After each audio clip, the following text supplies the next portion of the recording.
Hello friends, સ્વાગત છે તમારું મારી યુટ્યુબ ચેનલમાં। આજે આપણે બનાવીશું એકદમ ટેસ્ટી અને સોફ્ટ એવી ગોળવાળી સિંગની સુખડી। તો પરફેક્ટ માપ સાથે કેવી રીતે બનાવાય તેની રીત આપણે જોઈ લઈએ। તો ચાલો જોઈએ આપણે તેની રેસીપી।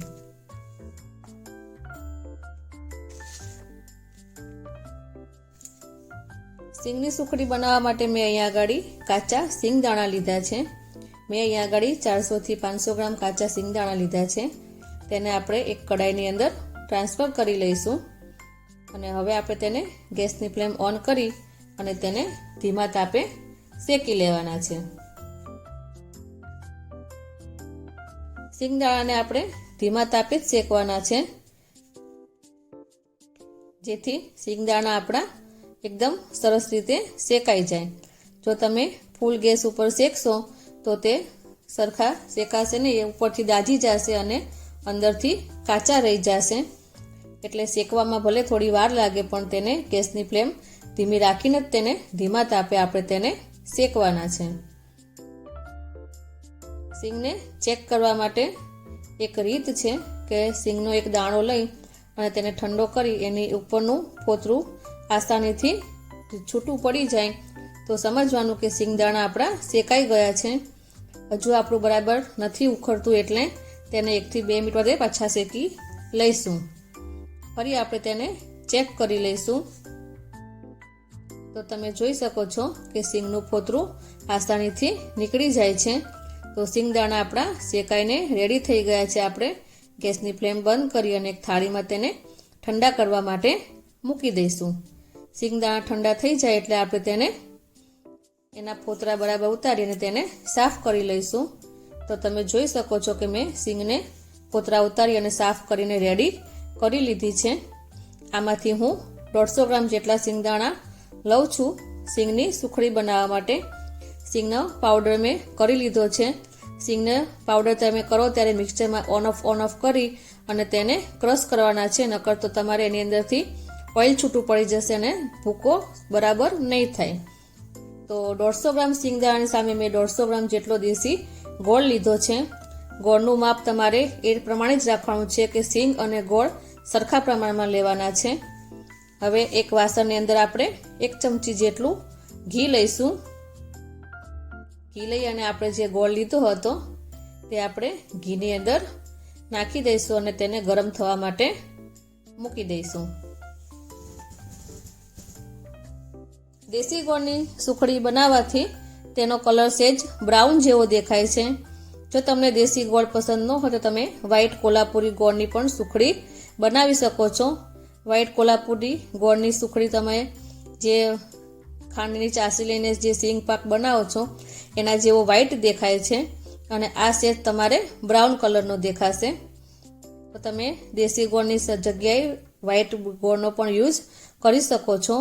દેશી ગોળ ઓગળવામાં ફટાફટ ઓગળી જાય છે અને વ્હાઈટ ગોળને થોડોક ઓગળવામાં વાર લાગે છે, એટલે દેશી ગોળથી સુખડી બનાવવી થોડી ઇઝી રહે છે।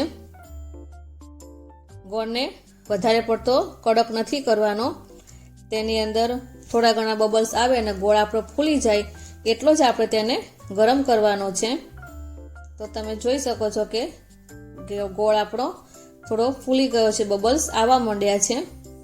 વધારે પડતો ગોળને ગરમ કરીને કરીએ તો ગોળની જે સુખડી આપણે બનાવીએ તે એકદમ કડક થઈ જાય છે। સોફ્ટ બનાવવા માટે આપણે તેને વધારે પડતો ગરમ નથી કરવાનો। ગોળ આપણો ફૂલી જાય એટલે તરત આપણે સિંગનો ભૂકો તેની અંદર નાખી દેવાનો છે। શિયાળામાં ગોળ ખાવો જોઈએ, કારણ કે ગોળ ખાવાથી શરીરમાં તાકાત મળે છે। તમે તમારા બાળકોને સિંગની ગોળની કોઈ પણ વસ્તુ બનાવી અને તમે તેને શિયાળામાં ખવડાવવી જ જોઈએ। અત્યારે તો શિયાળામાં ઘણી બધી ગોળની આઈટમ બનતી હોય છે। તમે તમારા બાળકોને જે પસંદ હોય તમે ગોળની અંદરથી બનાવીને ખવડાવી શકો છો। હવે આપણે તેની અંદર 1 થી 2 ચમચી જેટલું ટોપરાનું છીણ નાખીશું અને તેની અંદર આપણે 1/4 ટીસ્પૂન જેટલો ઇલાયચીનો પાવડર નાખીશું।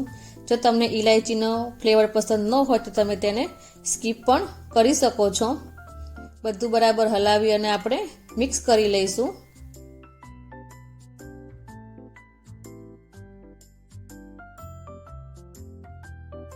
આ સુખડી ખાવામાં એટલી ટેસ્ટી લાગે છે અને બનવામાં એકદમ સોફ્ટ બને છે કે નાના બાળકો કે તમારા ઘરમાં કોઈ ઘરડા મા બાપ હોય તો એ પણ ખાઈ શકે છે.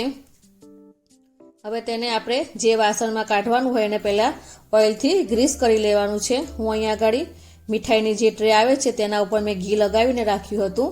તેની અંદર આપણે તેને કાઢી લઈશું.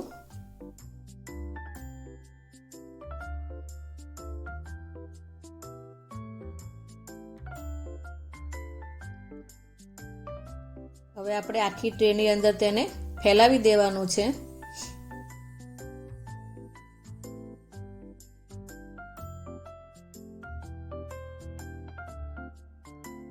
તો તમે જોઈ શકો છો કે મેં એકદમ સરસ રીતે તેને અંદર ફેલાવી દીધું છે. હવે આપણે તેને થોડું ઠંડુ થવા દેવાનું છે. થોડું ઠંડુ થાય પછી તેની અંદર આપણે ચાકાની મદદથી તમે તેની અંદર કાપા કરી લેવાના છે. સાવ ઠંડુ થઈ જાય પછી જ આપણે તેની અંદરથી રિમૂવ કરવાની છે સુખડીને. ગરમ ગરમ કરશો તો તે ભાંગી જશે.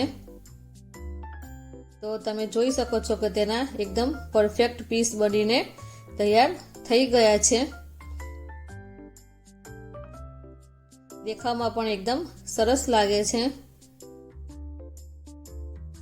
બધા જ પીસ મેં અલગ કરી લીધા છે.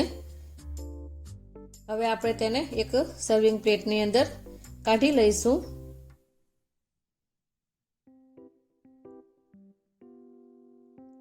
તો તમે જોઈ શકો છો એકદમ સોફ્ટ અને ટેસ્ટી એવો આપણો સિંગની સુખડી બનીને તૈયાર થઈ ગઈ છે. તો તમે જોઈ શકો છો કે તે કેટલી સોફ્ટ બની છે.